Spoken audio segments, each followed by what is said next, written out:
Welcome.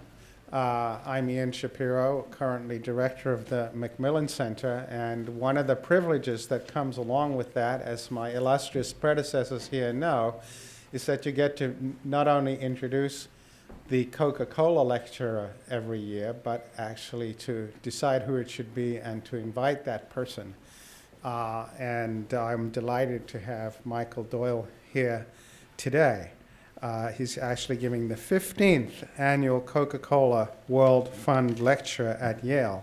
It was established in 1992 to support endeavors among specialists in the intersection between international relations, international law, the management of international enterprises and organizations. It's hard to think of anyone who fits that bill better than Michael Doyle. We co-sponsor this event along with the law school and the School of Management. Michael Doyle is the Harold Brown Professor of U.S. Foreign Policy and Security Policy at Columbia. Before coming to Columbia, he was a professor of politics and international affairs at Princeton, though for 2 years he was on leave to work as the UN Secretary General Kofi Annan's special advisor.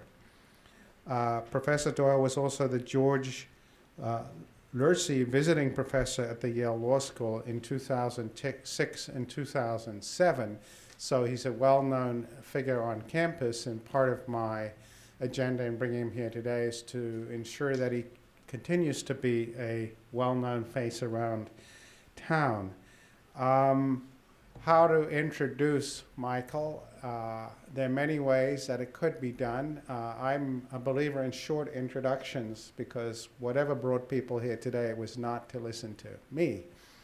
I will say that he is a Renaissance intellect, equally at home, I think, in discussing the classics of political philosophy and fine-grained questions of national security strategy and tactics.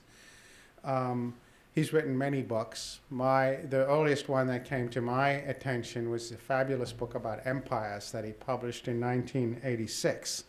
His more recent books, Ways of War and Peace, most recently, and of course, Making War and Building Peace, which he wrote with Nicholas Sambanis, one of our own professors of international relations. He has not yet published, although it exists, but technically not yet published, this book, Striking First, which is actually a debate among, I should say, several theorists of international relations and Michael on the subject of preemption. And he's going to be partly drawing on that book that will be published, you said at the end of this month, I think, yeah, by Princeton University Press, called Striking First. And indeed, the title of today's lecture is drawn from that, Striking First, the Law and Politics of Preemption and Preventive Force. So I'm pleased to introduce Professor Michael Doyle.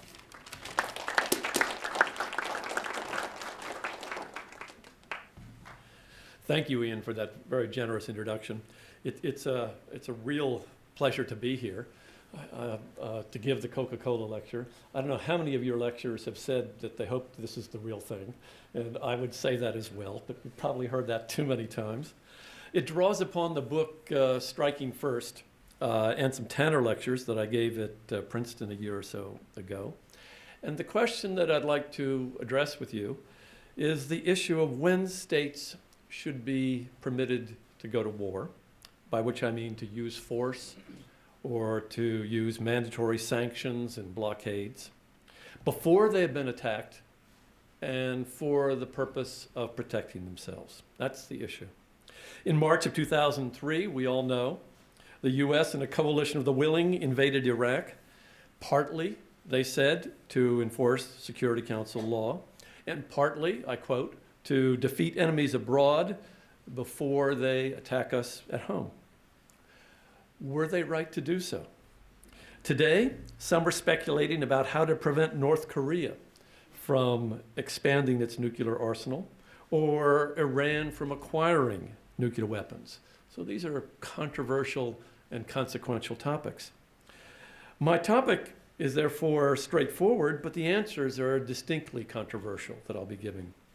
Indeed, talking about preventive war in the aftermath of Iraq makes me feel as if I were questioning the survivors of the Titanic on their lifeboats about how they felt about ocean travel. The fiasco of Iraq colors every discussion, I think, of prevention today. You won't be surprised to hear, therefore, that my version of these answers that will be in this book, Striking First, are tentative. I think they're overall right, but I'm not absolutely sure they're right. But what I would suggest to you, and here's the last sales pitch that I offer for the book, that the book itself is a model of the kind of deliberation that I think is essential if we are going to come to an adequate understanding as citizens and officials of the problem of prevention. Because not only does it include my lectures in it, but it includes a deeply engaged, sometimes critical, sometimes supportive set of essays by three superb scholars, Dean Harold Coe, here from Yale, Professor Richard Tuck, and Professor Jeffrey McMahon. So if the right attitude towards prevention is difficult deliberation, which in my view it is, my last sales pitch for the book, you will find four views in that book that give you a great introduction to the difficulties. So my question focuses on what the law is and what it should be, the ethics and politics of the law of preemptive and preventive self-defense. I start with the problem, that is, existing law, as I see it, and existing doctrines are inadequate. And I'll tell you why I think that's the case. And then my aim in the second half of the lecture is to propose 4 standards for judging the difficult issues of prevention. And my view is if these standards were adopted, we would do better. We would be better equipped to face the very difficult decisions that we have faced and done not so well and will face in the near future when it comes to the use of force. So let me start with the problems, then I'll move to my 4 standards. There are 2 problems with the status quo. The first problem is that the substantive rules and standards that we have are not good. And the second problem is that the procedural standards are also not good, but still we need some standards. Let me elaborate. First, on the substantive rules and doctrines. Conventionally, states must wait, as international law currently holds, for an armed attack to occur, and this is Article 51 of the UN Charter, or to be so very imminent, almost about to occur, that it is nearly instantaneous. And under those circumstances, they can use force to defend themselves. So an armed attack must be already in place across a border, or it must be extremely imminent, and under those circumstances, one can use force. The origin of this standard goes back to the Caroline case, 1837, 1841, a case between the British Empire and the United States over a dispute up on the New York border. It was eventually resolved by notes between Secretary of State Daniel Webster and the British envoy Lloyd Ashburton. The issue was that American American citizens were aiding Canadian rebels across the border and providing them with arms and materiel. And the British, concerned about this rebellion that was going on, crossed the Niagara and seized this U.S. boat, burned it, killed an American citizen or 2, lit it on fire, pushed it out in the river, and went over Niagara Falls. We objected to this attack upon our territory. And the question then rose, was it justifiable or not? Daniel Webster, of course, said no. The British foreign minister said yes. He said that one had to be able to act preemptively in order to protect territory, or international chaos would ensue. In the end, they sent note backs back and forth. In the end, they agreed to continue disagreeing. That is, Webster never accepted the British view that this was legitimate. And the British never accepted the U.S. view that this was an act of aggression against the United States. So they disagreed upon the facts, so to speak.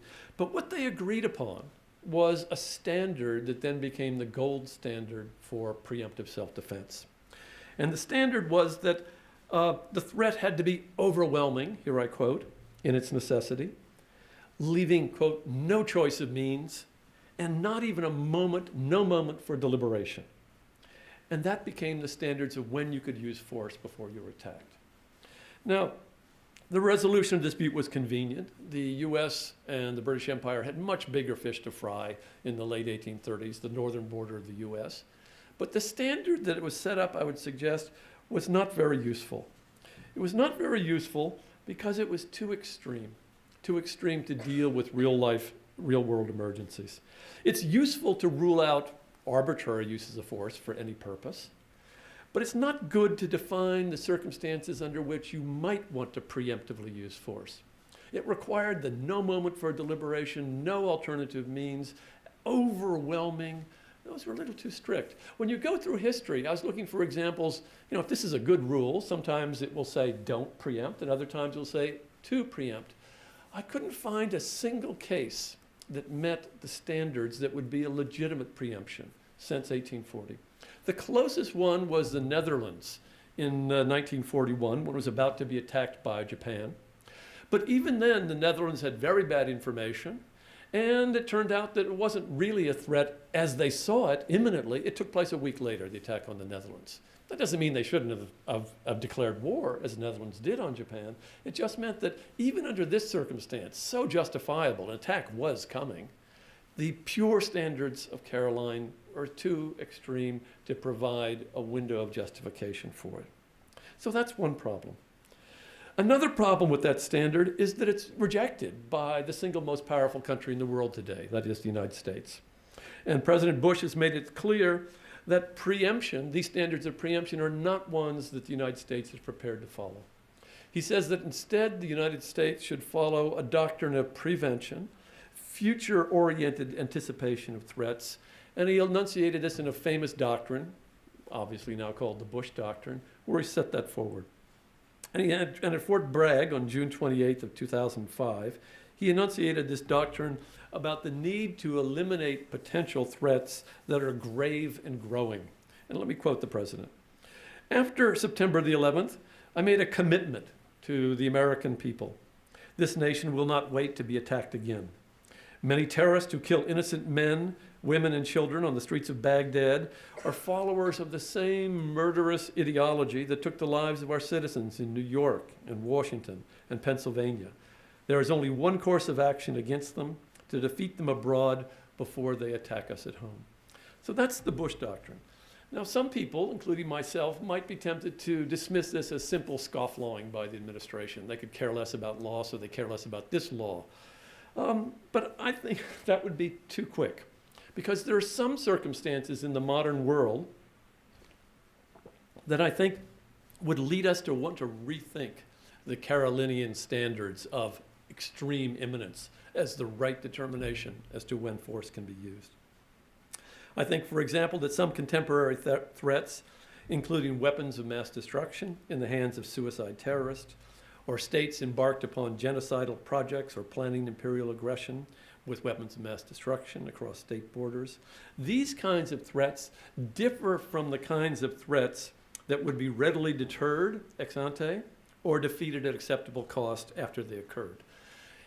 Caroline was too extreme for 1837.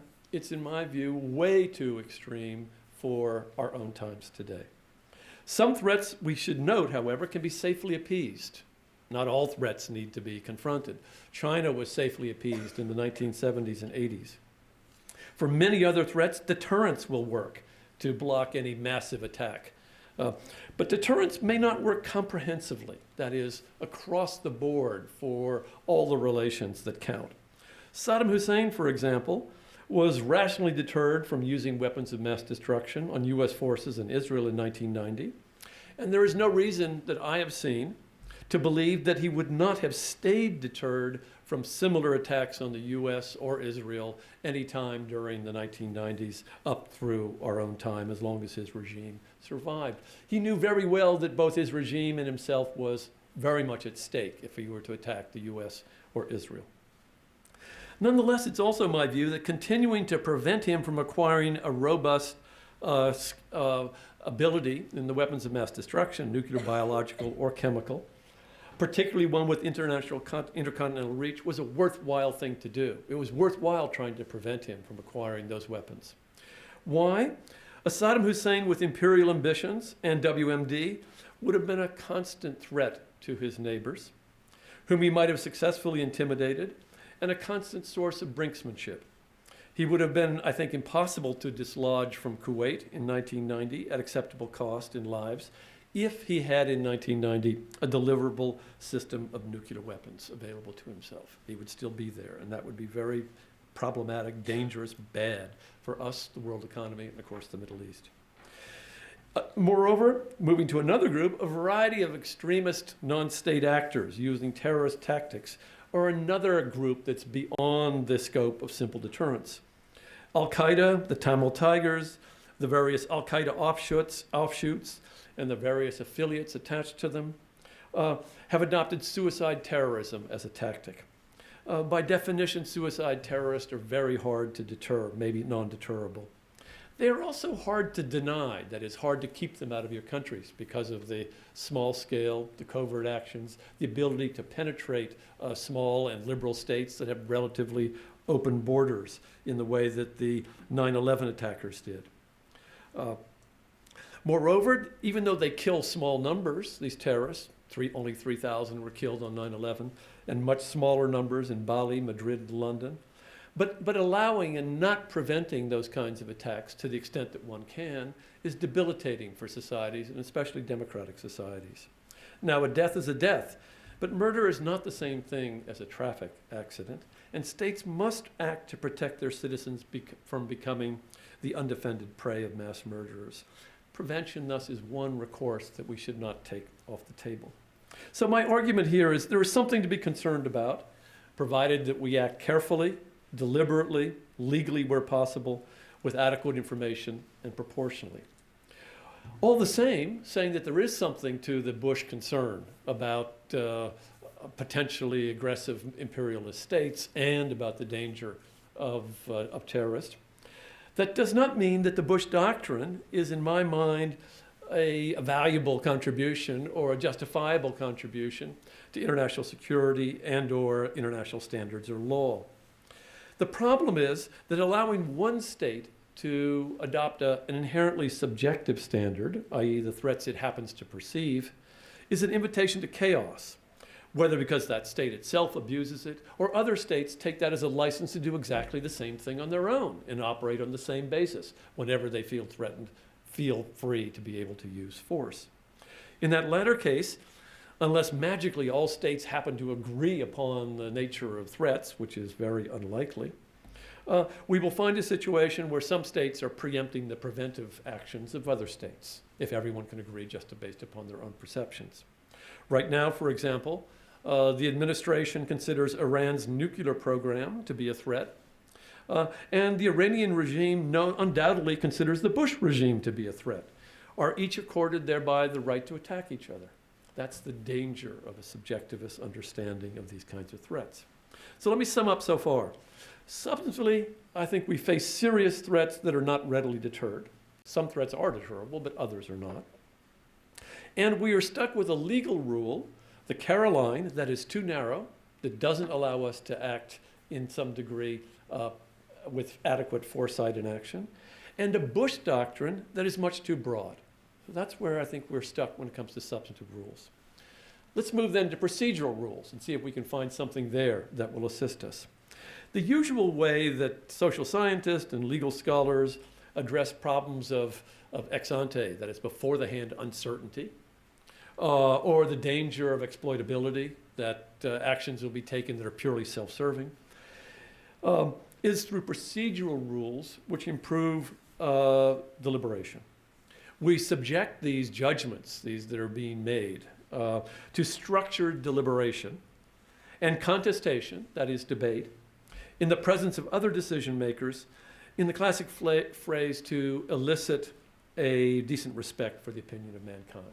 So it's through the procedural rule that one corrects potential abuses of substantive standards that are not adequate.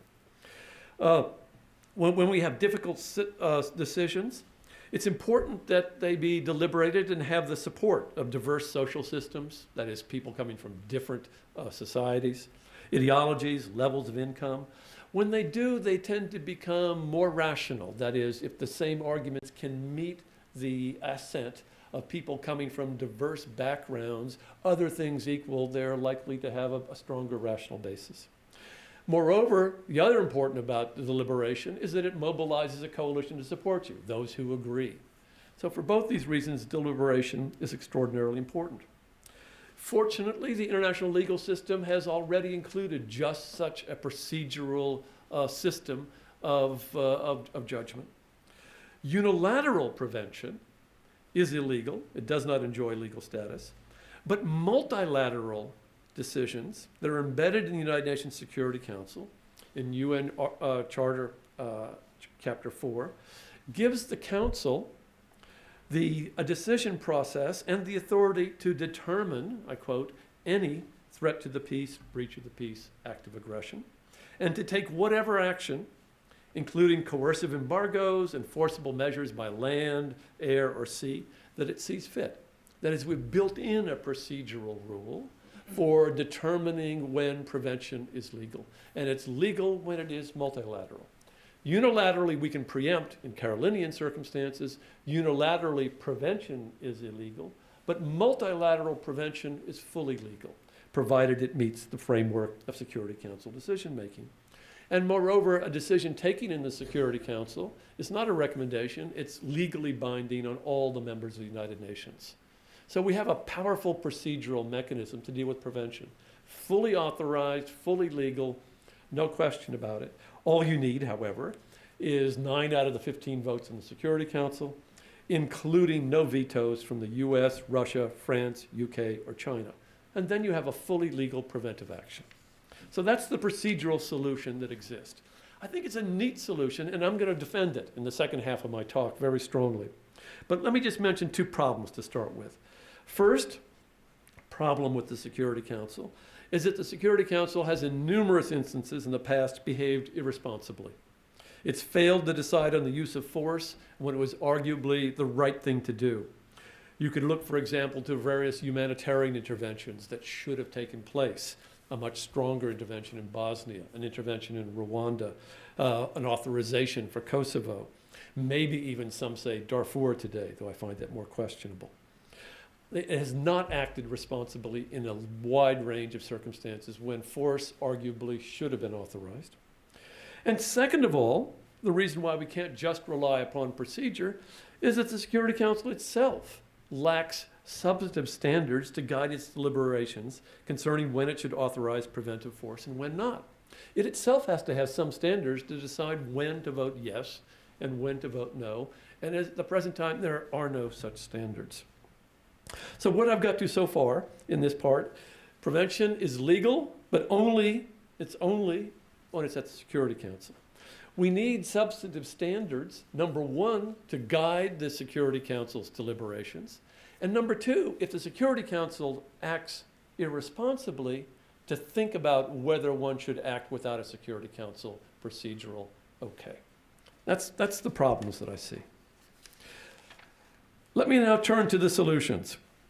I will try to fill in the gaps between the dangers of the narrowness of Caroline and the excess broadness, the excess subjectivism of the Bush Doctrine, and the problem of the Security Council's lack of reliable procedural authorization. I want to try to fill that in with some substantive standards and some procedural standards that will give us together a better framework to make decisions about the use of force. That's my aim. I'm going to develop these standards for you briefly. In the book, I have a number of case studies that illustrate them. One is the Security Council sanctions against South Africa in 1977, which I think it was both legal and justifiable. Then I also talk about the Cuban Missile Crisis of 1962 and the Israeli attack on the Iraqi nuclear reactor at Osirak in 1981. These last 2, from the international law point of view, were illegal, but I think justifiable. That is, Security Council didn't approve them, but they were, in an argument I'd make to you, justifiable. I'm not going to do that here, but I'd be happy to take any questions you might have about those cases. What I want to do is focus on the standards and then go a little bit back to the Iraq case and explain to you why I think Iraq was not a case of justifiable prevention. First of all, the standards. Preventive standards need to look beyond imminence, because that's what prevention is about. It's looking over the horizon at a threat that isn't absolutely immediate at the present time, an attack that's taking place. And which should those standards be? I'd suggest that the way that we can develop a jurisprudence of understanding when the use of force might be justifiable is to borrow from a lot of just war doctrine and look at the nature of the threat. That is, how lethal is it? What's the likelihood that it will occur? And to what extent can we find legitimate action that incorporates standards of proportionality, necessity, deliberation, so that we can avoid rash decisions? And to what extent can we reintroduce the role of law as a signaler and governing mechanism in making these hard decisions? So I want to outline those 4 L's, conveniently all L's: lethality, likelihood, legitimacy, and legality. Lethality is straightforward. It measures how many people are likely to die. That's the most obvious. But there are other concerns that one might have. Extremely valued property, for example. Notre Dame in France is not any old church. The US Capitol is not any old marble building. Kyoto in Japan was not any other Japanese city. And even the horrible decision to drop the atomic bombs in 1945 took that into account. Instead, they dropped it on innocent Hiroshima and Nagasaki. But at any rate, lethality is the key measure. Lives are the measure that one wants to be concerned about. The anticipated harm to lives. The second standard gets much more complicated, and that's likelihood. And we in international relations have 2 broad theoretical templates in which we try to assess the likelihood of war. One of them is the old realism, where relative capabilities are the key concern. This goes all the way back to Thucydides, who made an argument famously that war is always likely, but it's especially likely when power balances are changing. When some status quo power sees a rising power about to take it over and dominate it, under those circumstances, the status quo power is going to very likely to want to use force to prevent it being overtaken by a stronger power. And so Thucydides long ago made the argument that what made war inevitable between Athens and Sparta was the growth of Athenian power and the fear which this caused in Sparta. That he saw as the essence of that war. So changing power balances for the realist. War is always possible. It becomes likely when one state begins to overtake another. Liberalism, another big philosophy of world politics, focuses on institutionalized intentions and regimes. In the 18th century, the famous German philosopher Immanuel Kant made an argument that liberal republics could establish a self-sustaining peace amongst themselves. That is, there would be peace among fellow liberal republics. It was the non-republics, the monarchs and the autocrats, that posed the danger that would be experienced, and they were the ones most likely to start a war. Now, both these philosophies have their strengths, and in other contexts, I've defended them both, but they're not the best guideline for understanding the preventive use of force. Against realism, for example, changing power balances don't always lead to war. The US surpassed Britain in the late 19th century and maintained peace with it. And against liberalism, dictators and autocrats and monarchs don't always engage in force. The typical dictatorship, as a matter of fact, rarely provokes a war. They sometimes do, but only rarely. So adopting either the realist model or the liberal model of threatened likelihood would lead us into far too many false positives, that is, preventive wars against threats that really would not have materialized. So what we need to do is look at more practical assessments of likelihood. We need to move from grand philosophy into more nuanced historical interpretations. We need to look at things, for example, that include past aggressive behavior. What's the record look like? Announced threats. It makes a difference if a statesman goes around threatening to wipe a country off the map. In addition to factors of capability and power. We need to look in this much more nuanced way. To give you two examples of this, in a discussion of the 1967 war between Israel and Egypt, Michael Walzer, a political philosopher, identified the circumstances that he thought justified Israel's attack on Egypt, even though a war was not imminent. He made an argument that one could find a manifest intent to injure on the part of the statements made by the Egyptian government, not to speak of the closing of the Straits of Tiran to Israeli shipping. Found active preparations, that is, they were mobilizing their forces and moving their armies around on Israel's borders. And an increasing danger, the third factor, that is that Israel couldn't find the mobilization that it had engaged in to meet this threat sustainable. Israeli army couldn't stay, as a citizen army, stay fully mobilized. And under those circumstances, Walzer says, even though you can't say that the Egyptians were instantly, without a time for deliberation, about to attack Egypt, nonetheless, he argues that it was justifiable. If we go further back, we can find other standards. The great legal philosopher Émeric de Vattel argued in the 18th century that you should look for a pattern of rapacious 18th century vocabulary behavior. And if you see that attached to a significant increase in power, and the side that is the threatening side is unwilling to give guarantees of peaceful behavior once it's asked, put those three things together, and Vattel said you could have a justifiable preventive war. So my recommendation is that in assessing likelihood, we need to focus much more on these historical, nuanced behavior patterns, on announced intentions, on patterns of behavior. And from the liberals, I think we should assume by and large that fellow Democrats won't be attacking each other and not be concerned with increases in capacity in their hands. But from the realists, we borrow the view that it's very important to pay attention to increases in capacity that are attached to these aggressive patterns of behavior and aggressive intentions. And nuclear proliferation is one such increasing capacity that naturally attracts attention. If I turn to my third standard, the third standard is legitimacy. It's not enough just to look at lethality and likelihood, that quality of the threat. We also need to be concerned about the kind of remedies or responses, and some being better than others. It's very important to be proportional, that is, not to do more harm than what you're trying to avoid. The benefits and cost must in some sense be justifiable. One has to limit the response to what's minimally necessary. That is, you can't use a threat as an excuse to run a rampage. And lastly, one needs relevant deliberation in a multilateral forum or in some other forum to improve the quality of decisions.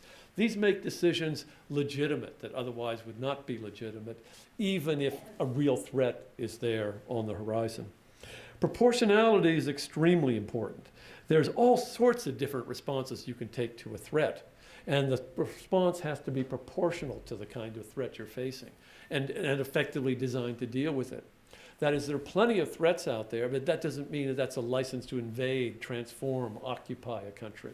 If that threat could well be dealt with by, let us say, multilateral economic sanctions or a blockade or a surgical strike, you need to take the least harmful measure that deals with the extent of the threat that's being faced. Furthermore, there's good arguments that when we look at necessity to say that if you don't need to act now, that is, if the threat is not increasing, there's good reasons to wait. Time often cures threats and problems in world politics. If you don't have a good case for acting now, if you wait, who knows? The threatening statesman may kick the bucket and a better successor come into power. If you don't need to act now, one shouldn't act now. That's another standard of proportionality. And lastly, deliberation. It's really important that however this decision is made, it be made with the maximum amount of deliberation. The dangers of groupthink and self-motivated information are prevalent in all of international politics. Exposing your views to the contestation of others in various fora is a good protection against that. Not a guarantee, but a protection, and that has to be done. That moves me then to the last standard, because one of the best protections against groupthink and self-motivated evidence is running your decision through a framework of international law. That is, paying special attention to the ways in which the threatening power has or has not violated international law. The egregious violation of international law is itself a signal of aggressive intent, and it should be taken as such. These are rules that have been agreed on for a long time. States that explicitly and regularly and consistently go out to break them are signaling their unwillingness to live with their neighbors. And so that, I think, is an important standard. So if you see a regime that's violated international law and its regular behavior, a record of aggression, for example, egregious human rights violations, posing threats, for example, that are themselves illegal under the UN Charter, acquiring capabilities in violation of its undertakings with the Non-Proliferation Treaty, these themselves should be seen as a significant signal of increasing threat. The other part where law plays a strong role is in the legality of the remedy. It's very important for the sake of international order that one pursues one's remedy within the framework of law, doing what is legal in the first instance as a way to deal with the threat. And most importantly, therefore, it means, and here I mention the point that I started with, going back to the Security Council. That is the place that can legally authorize any form of prevention. If the Iraq War had gone through a Security Council vote, it still might have been unwise or stupid, but it would have been fully legal. And operating within the framework of the law signals to all the members of the international community that the rules are ones that can be relied upon, and that they can, if they abide by the law themselves, have a safe harbor of safety.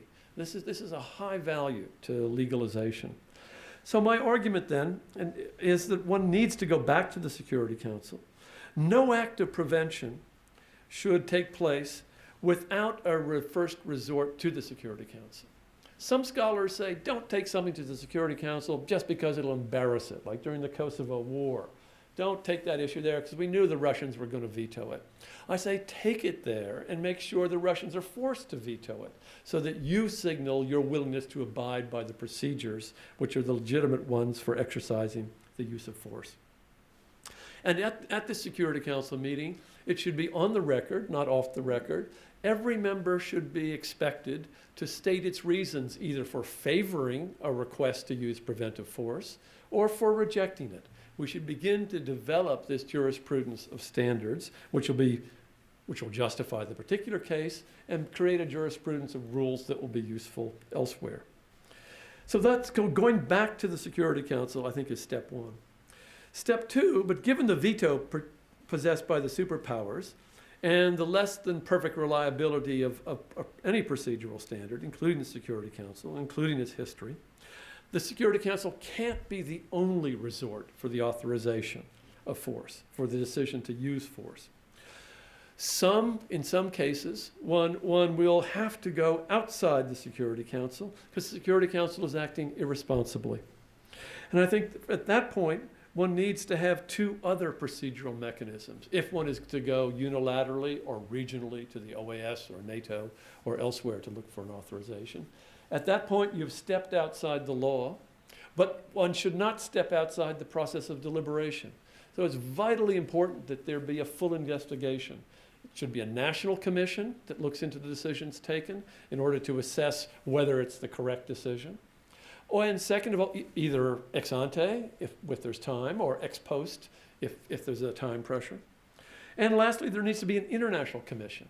If the Security Council does not authorize, and some state or regional body, NATO, the OAS, or other use force, an international commission should be set up that investigates and comes to a determination. Was this the right decision? Should the Security Council have voted to authorize, this use of force? Or was the state or organization that used force doing so wrongly, illegally?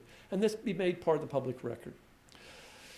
At some point, others have been tempted to say, well, why don't we have something stronger? Why don't we go lock them up at the ICC, if they have committed a crime of this sort? In another world, that might be attractive, but we don't live in that world. No matter what George Bush is doing, he's not going to be arrested, sent to The Hague, and tried, nor would Putin, nor would Hu Jintao, nor would any of the great powers. The best we can do, and it's not enough, is publicity. That is, a little bit of shaming, better information, and hoping that will deter some of the rasher uses of force. So my argument is that we need to put together, in a balanced view, an assessment of lethality, likelihood, legitimacy, proportionality, deliberation, everything in it, and legality, and come to some comprehensive view of each particular case as to whether it can be justified. It's murky, granted, but it's, I think, the best we can do and better than the alternatives that we have in front of us. In the book, I went on to show in some cases then why it was that the deliberation in the Security Council on South Africa was, in my view, both legitimate and legal when they imposed forcible sanctions on South Africa having to do with the import of arms. There was good reasons for this. They were both humanitarian and preventive. It was a classic instance, a model of the Security Council behaving well. And then in the book, I go on to show that even though they were illegal under international law, the blockade, that is the quarantine of Cuba, could be presented, I think, reasonably as a justified use of force, given the nature of the threats at the time. It's a complicated argument. And I make a case that Israel's use of force against Iraq in 1981, where in a surgical strike they blew up the Osirak reactor, given the circumstances of that time, illegal as it was also barely a justified use of force in a preventive way. Where I want to conclude is to just do a hypothetical for you, two hypotheticals, what preemption looks like, what prevention looks like, and then wrap up with a comment on Iraq. Let me give you a hypothetical on preemption, first of all. Here's the hypothetical. The president gets word that an aircraft has been hijacked by terrorists. They have a radioactive bomb on board and are heading toward an American city. This, to my mind, is the beginning of what can constitute a clear act of unilateral Carolinian preemption. That is, it's fully covered by the inherent right of self-defense in Article 51 of the UN Charter. The president can act to protect the U.S., including shooting down the airliner if it's tragically the only option that might stop this attack. And the president can do so without consulting the Security Council, and indeed, I think in U.S. law, without even consulting the Congress. This is the responsibility of the commander-in-chief to act under these circumstances of an airliner flying in an American city with a radioactive bomb on board. That's a clear case of preemption. Let me give you what then my standards look like for a hypothetical on prevention, looking farther over the horizon towards an emerging threat that's not imminent. There's no plane flying in any American city. The president obtains reliable intelligence that a terrorist group is purchasing materials to construct chemical or biological or radioactive dirty bombs. The group has announced its determination to attack, to harm the United States, and in the past has acted on that by, for example, attacking U.S. embassies abroad, blowing them up. The host country harbors this group, this terrorist group, and it's shown it's been unwilling to do anything to arrest or even control them. The president in this scenario should bring the threat to Congress. He should bring the information he has where a real debate should take place in closed session or open session. And he should request an authorization to act, that is, to take this to the Security Council. He should then take it to the Security Council and request an authorization from the Security Council to act against what he will present, his ambassador will present, as a clear threat to peace under Article 39. The U.S. will need to make the case that the threat is real, well evidenced, not controllable by lesser means, including economic sanctions, let us say, and that it reaches the level of lethality and likelihood that warrant action, and that both the terrorists and the harboring state are in clear violation of international law. That's the kind of an argument that would need to be made before the Security Council. In a good world, the Security Council would endorse this argument, assuming everything that I've said so far is true, and authorize a preventive action that could be taken at some point in the future at an opportune moment. In an ideal world, the harboring state, having seen the Security Council warrant basically addressed against itself, would wake up to its dangers and arrest the terrorist and send them off to The Hague for trial. But in a much less good world, here's where the scenario becomes more problematic, one or more of the permanent members of the Security Council would veto that Security Council authorization. Even though, as I've hypothesized, it's based on the good merits of the case, and the past practice should have led those members to authorize that act of prevention. The president then, having been turned down by the Security Council, should go back to Congress and ask for a declaration of war. After a last round of diplomacy with his host country, the United States is about to come down upon them heavily. He then is in the position that the host country does not respond, and there's no less harmful way of dealing with the threat to take what might be a necessary act of force, provided it's done with all due and necessary regard for non-combatants and as proportional, surgical a way as possible. And he could therefore order a surgical strike on this terrorist group to avoid the danger that's being posed by that group putting those weapons into American cities. Having done that, the president should commission a study that will look back over the intelligence that he's been working with and be able to do another look to see whether or not it was justified. And the Security Council should turn around and commission an international commission to look into the justifiability and assess the responsibility for the state that acted, the United States in this hypothetical, and the responsibility of those who did not support, why they did not support an authorization if it was a legitimate quest for authorization. So those are the two scenarios. One, legitimate preemption, and the other, in my mind, legitimate prevention.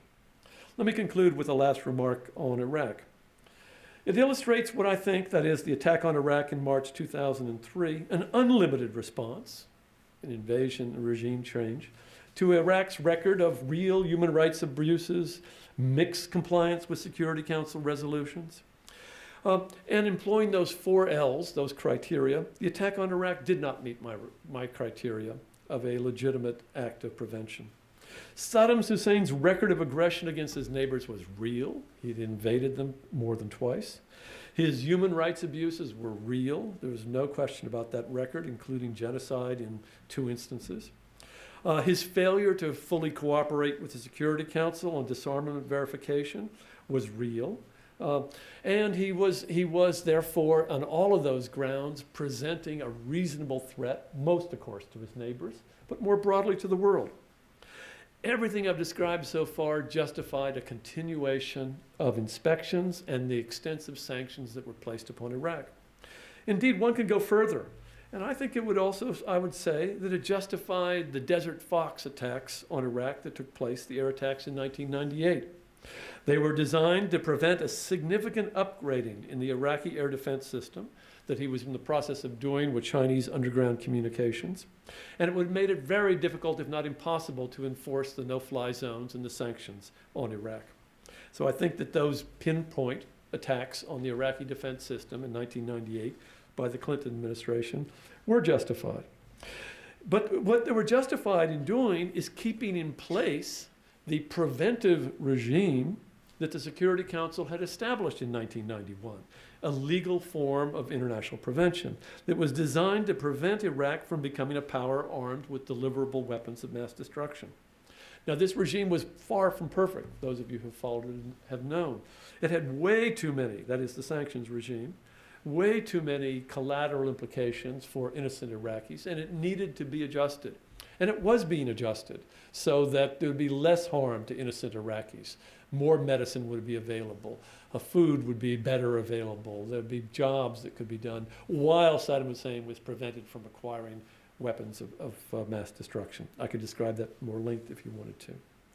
In March 2003, however, the lack of evidence that Saddam Hussein was successfully developing nuclear weapons or could not be deterred from using chemical or biological weapons made an escalation to a forcible attack unjustifiable.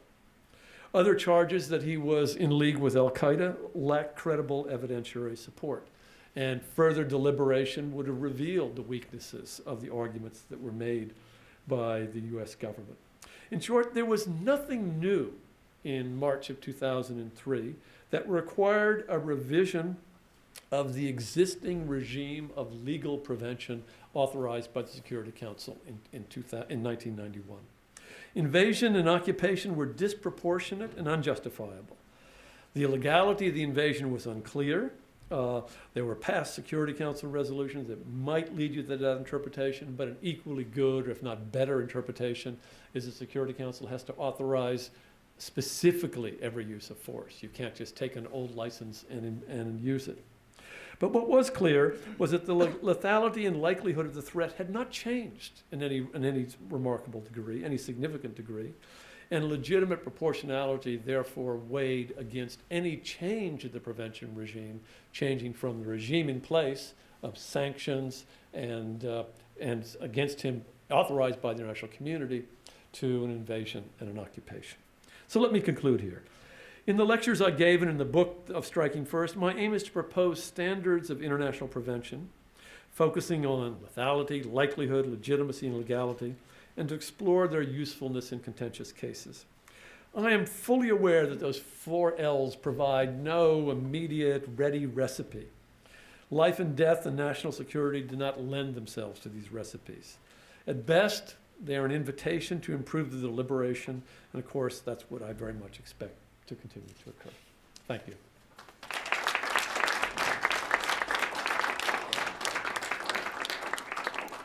I'd welcome Thank you any. very much. I believe that Professor Doyle will field his own questions, and we have about 25 minutes. Okay, Thank good. you. Sure, my pleasure. Yes, please. I'd just like to make a comment Mhm. as a historian. One of the great beauties of the standards that you are presenting is that they will inhibit the use of lies and Mhm. deliberate misrepresentation Mm-hmm. to justify the use of force. And history is full of these Mhm. episodes. Mm-hmm. You can go back to President Polk saying American blood was spilled on American soil. It was a skirmish. Most people would agree Mhm. over the Texas border in Mexico.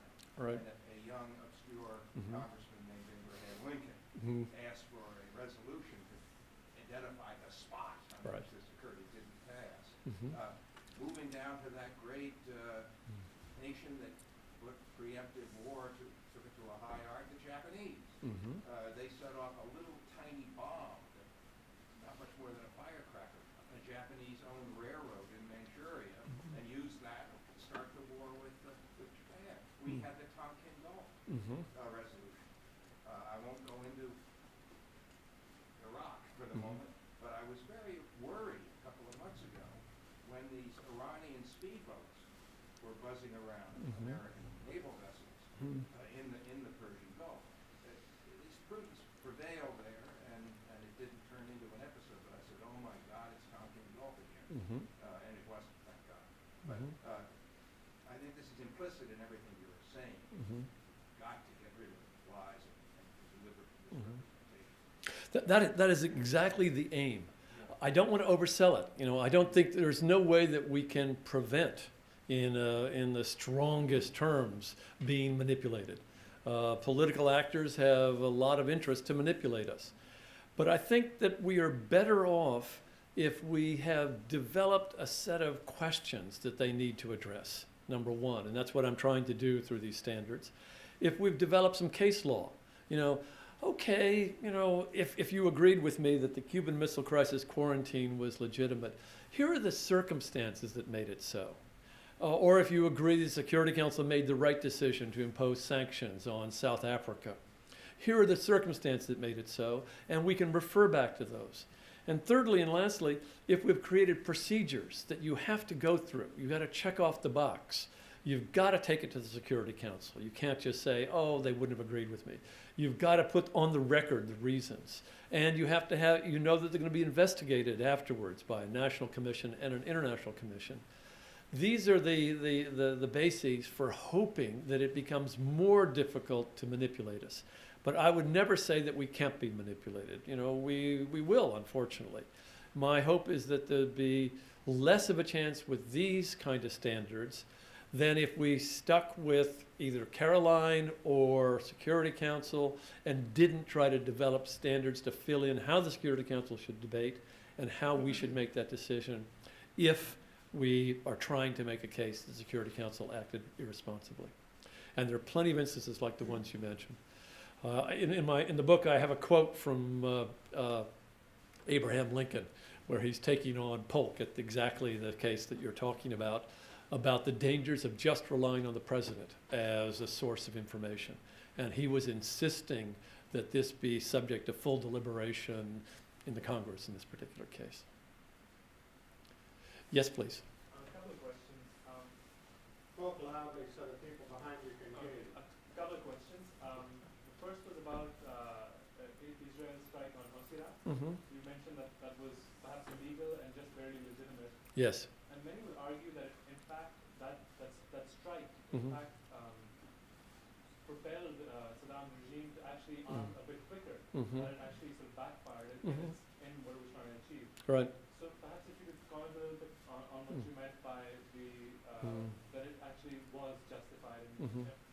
The second thing, you kind of mentioned that this checklist, the idea that you do turn to the UN Security Council, etc. What happens? I mean, of course, we live in the real world, and the real world is a cynical, horrible place. Mm-hmm. And the great powers say, well, if you want to be irrelevant and not part of the process, Mm-hmm.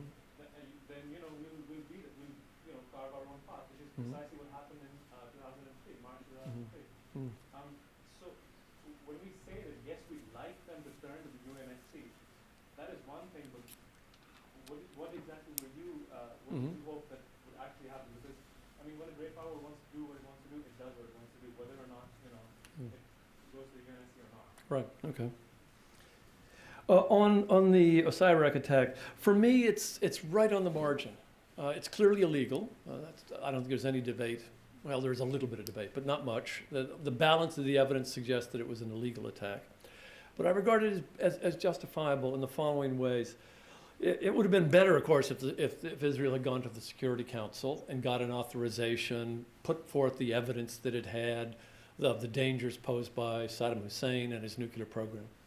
But that was unrealistic at that time. I still would have preferred that happen, but Israel could not expect a fair hearing in 1981 at the UN Security Council in the middle of the Cold War, and given its conflict with its neighbors. So I'd rule that out. But there was evidence at the time, both from a number of different sources, that Saddam Hussein was expressing in his policy and that of the government sort of a genocidal threat to Israel. Again, it was sort of the equivalent of the wipe them off the map. Number two, he had a concerted program that was dedicated to acquiring the plutonium that it would take plutonium and enriched uranium to make a bomb. There was no other way you could explain the Osirak reactor other than that. It wasn't just a research reactor.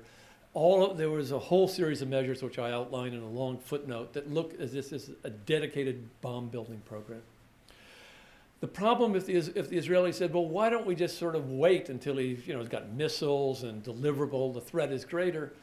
The problem there, it might be too late. That is that once this reactor went online, it couldn't be destroyed, because if you blow up an online reactor a few miles from Baghdad, you yourself have committed genocide. You would have spread the kind of fallout that would be a horrendous war crime.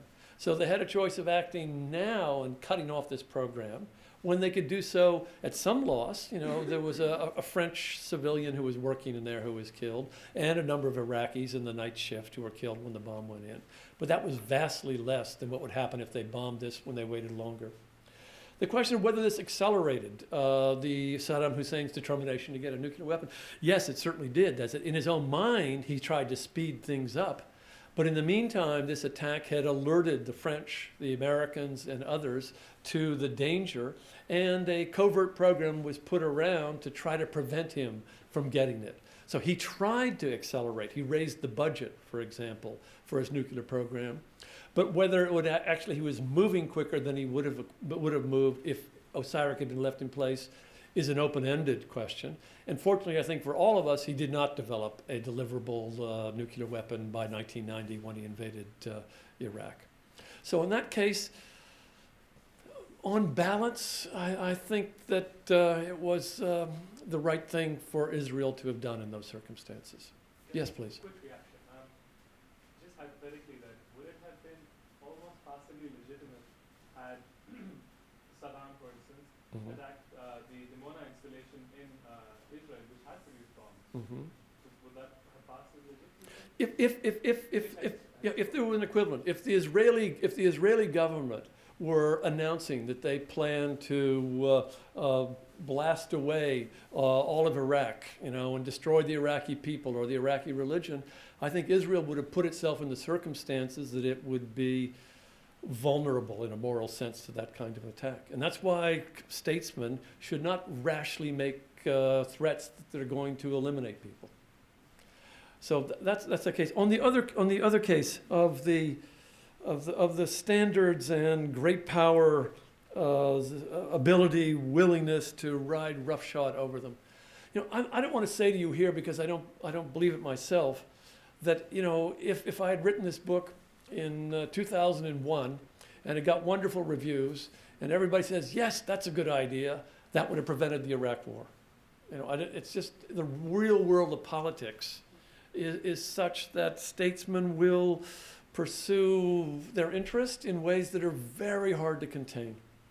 The only thing that I would want to argue is that this is nonetheless a worthwhile endeavor, that we should make it as difficult for them as we can to engage in exploitive activity. We're not going to be able to prevent everyone, but we should make sure that at the minimum we embarrass them, and this might put more pressure on. If there were established standards, it wouldn't have just been Senator Byrd and Congressman Kucinich who made really good arguments in the Senate and the House, and they did.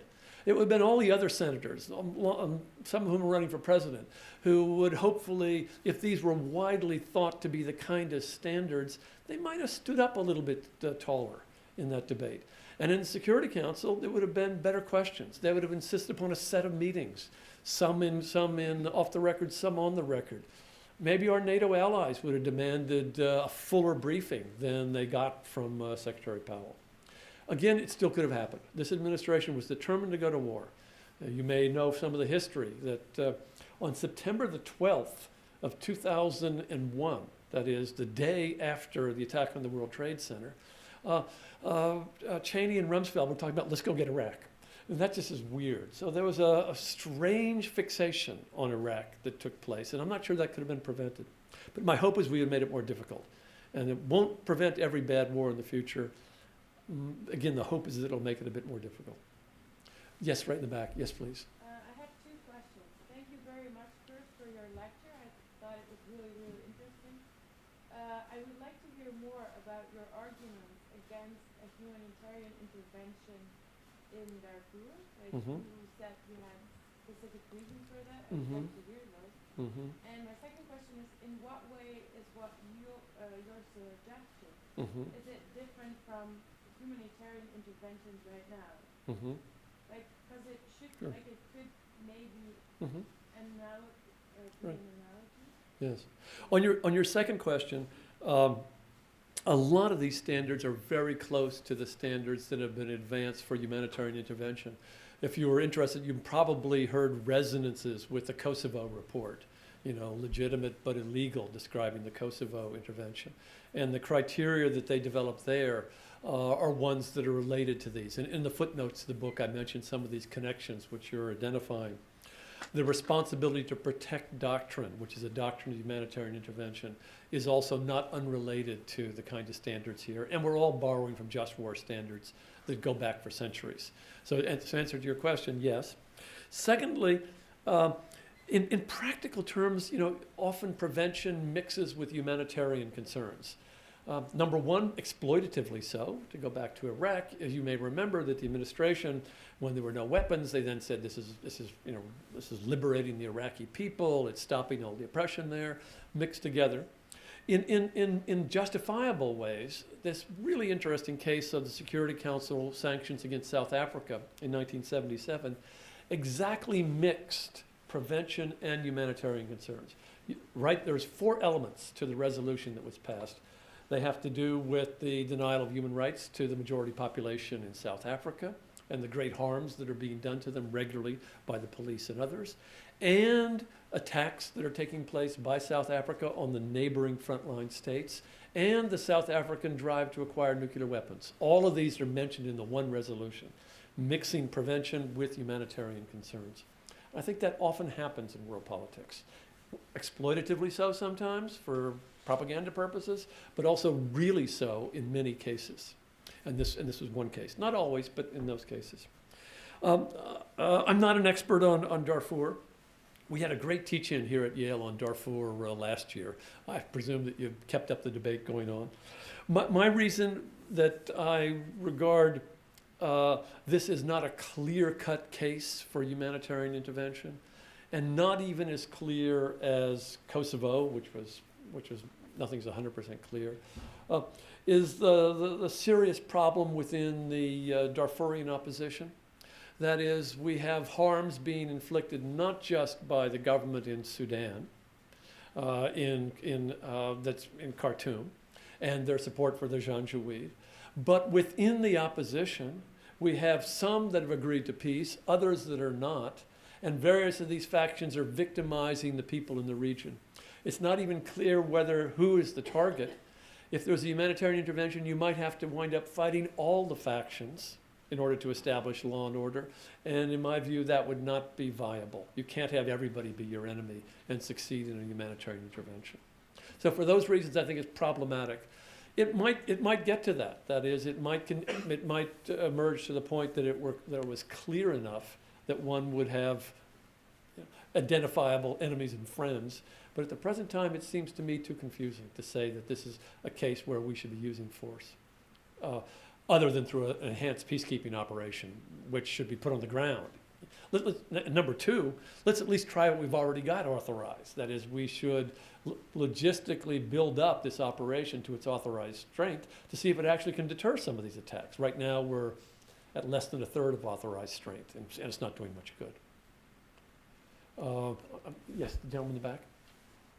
How do you feel that we might be able to atone for what we've done to Iraq? Atone?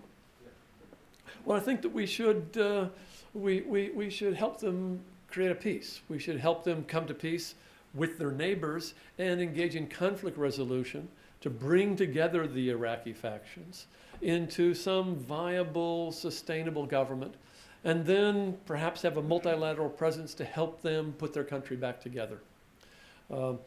Right now, we conceive of, even some of the opposition candidates in the US election, conceive of this as a counterterrorism, counterinsurgency issue.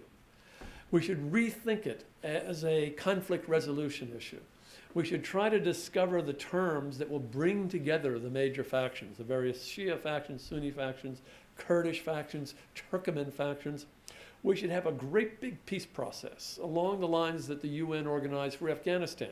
They took everybody to Bonn and got 30 or 40 factions in the room, and they mediated an agreement that they thought they could live with a little bit of outside pressure, some gentle, not so gentle, mostly financial, and they created an arrangement. That's what we should try to do. I think that's where we should refocus our efforts. So the best thing that we could do for Iraq is to help them, number one, come to peace and run their own government as an independent country. With regard to the distinct damage, there are almost 5 million displaced persons and refugees. That is, people that are displaced within Iraq and have fled across the border. We absolutely owe them, I think, assistance. We shouldn't let them scramble to survive. And there may be compensation that needs to be paid for damage done to Iraq that was, in my view at least, unjustifiable. And that we could sort out at the International Court of Justice or some other venue that might be willing, but is unlikely to be willing to take on such a tough case.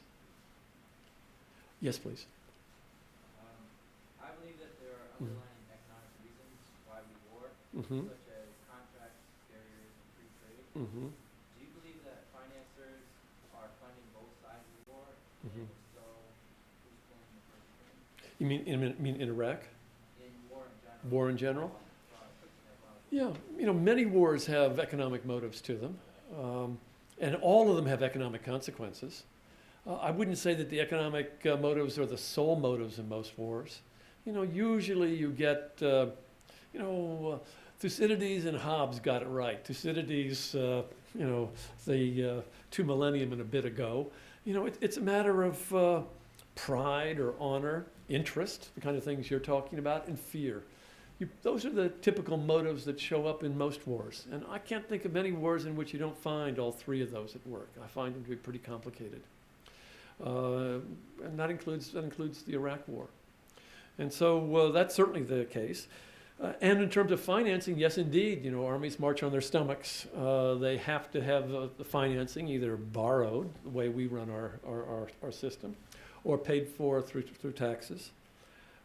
With regard to consequences, all wars have very serious economic consequences. One of the best predictors of what makes poor countries really poor is that they've had a civil war. This is in all parts of the world. That's been incredibly destructive. If you look at what's happened to Sierra Leone, Liberia, and we could go down the list, the civil wars in those countries have been absolutely destructive of any well-being. And in this country, my colleague Joe Stiglitz at Columbia is estimating that the long-run cost of this war in Iraq for the United States, once you add up everything that counts, opportunity cost, healthcare cost, all of that, will run over $2 trillion.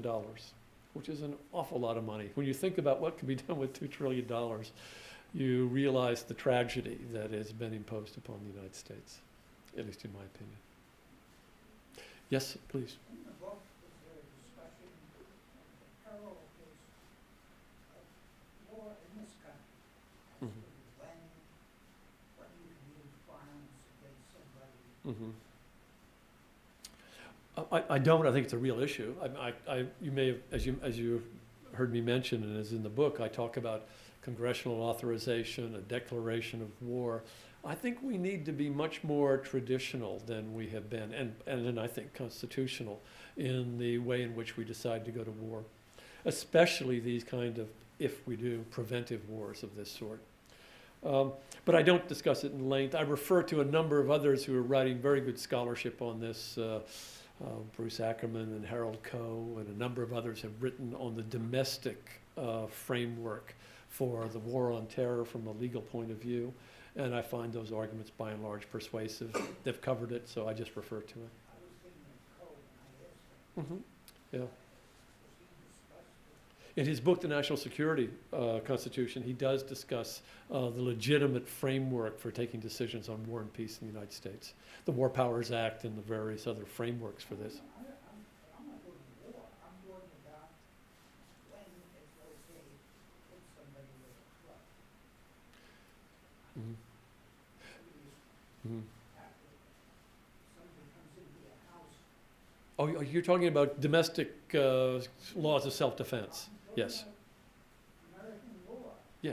Self-defense. Yeah. When My colleague George Fletcher at Columbia Law School has written a very, very good book on the law and the philosophy underlying U.S. law on the use of force in self-defense. It's a fascinating book, and he's beginning to draw some analogies to the international level. So he would be the person, and many, many other criminal law professors would give that kind of an argument. And there are some analogies about when you can use force preemptively or preventively in the U.S. Model Penal Code, for example. There's some discussion of that. Unfortunately, there's it turns upon things that are of interest to us internationally as well. That is, whether a fear is a sufficient justification for the use of force, or only reasonable fear. That is, whether you should judge whether somebody had a reasonable basis for that fear. And this has come up in some really key cases. There was the case in the New York subway in 1970. Could someone give me someone's nodding there. You may remember the name. But that's been one that's been debated in just this way. This was a subway vigilante who went and shot, pardon me? Yeah, the Getz case. And Fletcher has written a very interesting book on the Getz case where he plays out just the kind of issues that you're raising. And at the appeals court, it turned upon fear or reasonable fear as the key issue. Yes, please?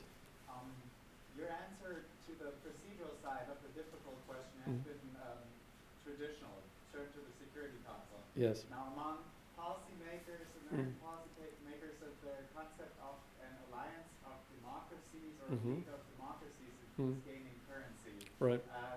Even among academics, the Princeton Project on National Security and so on, Ken has talked about. I wonder if you could comment about that. I wrote a response to McCain, but it was a good response, but it wasn't published. I'm all in favor of democracies.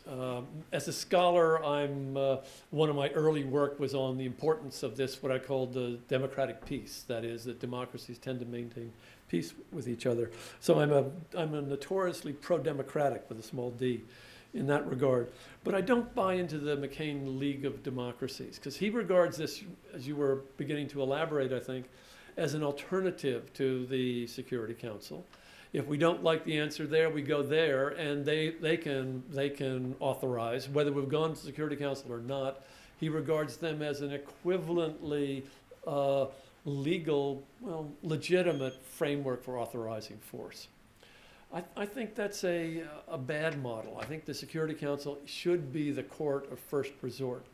Number one, because it is legal, and that makes a difference to me, that this is in the UN Charter. And number two, I think it really makes a difference that you're able to persuade countries, other than ones that are sort of birds of your own feather, that you face a serious danger. Now, if you get vetoed, then you have to go someplace else, if it's an illegitimate veto. But the very act of having to persuade others that are not fellow card-carrying members of the Democracy Club, I think will provide better jurisprudence and better decisions. Apart from that, one of the other reasons why I don't like the League of Democracy, other than that dimension of it, is that most of the world's problems are not among the democracies, and we want to solve the problems. If we're going to deal with climate change, Germans are already on board. French are doing okay. So are the British. Japanese are heading in the right direction. Until we can persuade the Chinese that there's a common set of rules that we can work forward in the future, we have no chance of dealing with the climate change. So we have to negotiate with China on climate change, others too. And we have to bear most of the burdens because we've messed up the planet, but we have to get China on board. And so you can't deal with most of the real problems of the world just by talking to fellow democracies. Please. Ian. We're coming to the end of our time, so I'll ask a final question. Mm-hmm. But before asking it, I'll just say that once Professor Doyle has had a chance to respond to that, we will have a reception upstairs to which everybody is invited. My question is this, and you might regard it as perverse. I doubt it. You could work your way. One could work one's way down your list of your 4 L's from the point of view of the Iranian government. Let's suppose, just to sharpen what's at issue here, let's suppose President McCain is the next president of the United States. This is a guy who has advocated attacking Iran. And you could say, well, by the Doyle Doctrine, there's a pretty good case for Iran to act preventively against the United States. The lethality is there. The likelihood seems pretty good. This is a country, with a track record of attacking countries in the region. This is a country which talked about Iran would be next. It's now being led by another Republican president who has made it clear that he thinks Iran is a real threat and has openly advocated that the United States attack Iran. Legitimacy, well, you could imagine some perception of necessity on their part, that this is something that's going to happen under a McCain presidency. You could imagine that they've had relevant deliberation about this in their national security circles. And you could imagine that they would try to think up some sort of proportionate response to the danger as they perceive it. And, weapons of the weak might require that it would be some sort of what they would think of as guerrilla action, and we might think of as terrorist action. And then finally, you could imagine them going to the Security Council, not getting a hearing, seeing themselves as having exhausted the relevant international fora, and therefore going instead to some other forum that they would think could be a substitute. You know, they've tried your first resort and they've gotten nowhere. Right. And so the Doyle Doctrine really comes down to something that would justify an Iranian attack on an American asset. Whoa. Okay, that's a great comment. I have a few responses to that.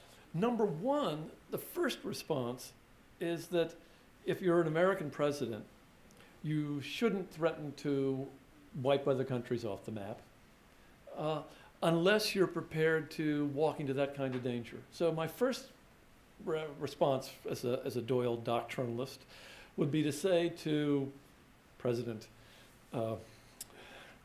McCain, it's hard for me to say, that he should not make those kinds of threats. And there are some threats on the table that are already been made by some members of the administration. They are threats that mostly have turned upon Iran will not become a nuclear power, which is not an unreasonable concern for the U.S. to have. I think it's a reasonable concern. But there are others that have sort of laced that with regime change notions that I think would carry some of the inclinations of a threat. Not as strong as Ahmadinejad's threats against Israel or some of his neighbors, but still in that direction. So the first lesson from the Doyle Doctrine is don't make threats that you don't plan and want to live up to. That's a lesson for President McCain. So that's the first thing I would say. So that's the first advice. This is good advice for the U.S. president. Unless you really do plan to invade Iran, don't go run around saying you might do so. That's dangerous. Talk is costly.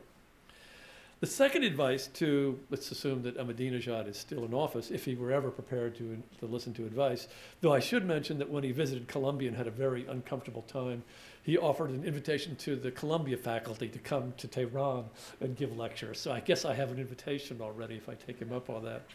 But if I were to take him up on it, the advice that I would give him is that this is a very bad idea. You know, America is a little threatening. It's certainly dangerous. You may try some of this deliberation. But when it comes to rationality and proportionality, it's very hard to think of any way that you could eliminate the American threat in a legitimate way. What would you have to do to the United States to eliminate this threat? And the answer is nothing that Iran could do. Indeed, what Iran would do if it attacked us in any way, it would produce its own destruction. So in that regard, it'd be irrational. If the Iranians sent over bombers to New York or Washington, with their own fingerprints all over it, you can be sure that the U.S. would retaliate, and unfortunately disproportionately. And so for an Iranian president, he would be signing his and his country's death warrant. So he should never do it. So my advice to us is don't provoke them unless we really plan to do something, and we don't, in my view, have a justification for anything other. I should take a step back, and that is that I do support the current Security Council sanctions against Iran. I think that they Iran poses enough of a danger to its neighbors that the current sanctions against elements of the Iranian weapons apparatus and the security apparatus is legitimate. These are focused on particular individuals, preventing them from travel and preventing the sale of weapons to Iran. I think those are legitimate. But any other action beyond that, I think, is unjustified at the present time. And so to McCain, don't make those threats. To Ahmadinejad, don't launch an attack on the United States, would follow from my doctrine. Even though you might be tempted to do so in your less sane moments, it would get you into a lot of trouble. So that would be my response. So it remains for me to thank Professor Doyle and ask you all to come and continue the conversation upstairs. Thank you very much. Thank you. Thank you for your comments. Thank you.